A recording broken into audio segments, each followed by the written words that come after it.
নাকি ওই সময় রক শিবির নাকি রক টক কাটতো, হেভি মারামারি টারামারি করতো। হ্যাঁ করতো, রক করতো। এরপরে এই তো কয় বছর আগে রক কাটছে, ওরা আইনত ঠিকই করছে, ওরা ওরা খারাপ করে নাই। ওরা এই দেখেন, যা দেখেন, আগে বিশ্ববিদ্যালয় পদ্মা আগে মেয়েদের হল ছিল একটা, হুম। মনোজন হল, তারপর হইল তাপসী, বুঝছেন, ভদ্র ছিল। তারা 8টা বাজলে সন্ধ্যা লাগলে সব লুকাপ লুকাপ। এখন ধরেন তাহলে বিশ্ববিদ্যালয়ের পরিবেশটা সম্পর্কে একটু বলেন তো, এখানে আসলে কি আগে হয় ভালো ছিল, এখন? এখন কখন ভালো না। খারাপ ছিল আসলে? আগে খারাপ ছিল, ভালো ছিল।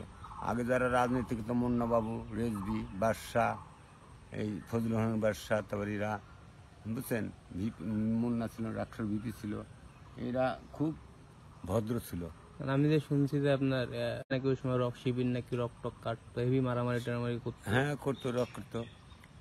এরপরে এই তো কয় বছর আগে রক কাটছে, ওরা আইনত ঠিকই করছে, ওরা ওরা খারাপ করে নাই। ওরা এই দেখেন, যা দেখেন, আগে বিশ্ববিদ্যালয় পদ্মা আগে মেয়েদের হল ছিল একটা, হুম। মনোজন হল, তারপর হইল তাপসী, বুঝছেন, ভদ্র ছিল। তারা 8টা বাজলে সন্ধ্যা লাগলে সব লুকাপ। এখন ধরেন তাহলে বিশ্ববিদ্যালয়ের পরিবেশটা সম্পর্কে একটু বলেন তো, এখানে আসলে কি আগে হয় ভালো ছিল, এখন? এখন কখন ভালো না। খারাপ ছিল আসলে? আগে খারাপ ছিল, ভালো ছিল।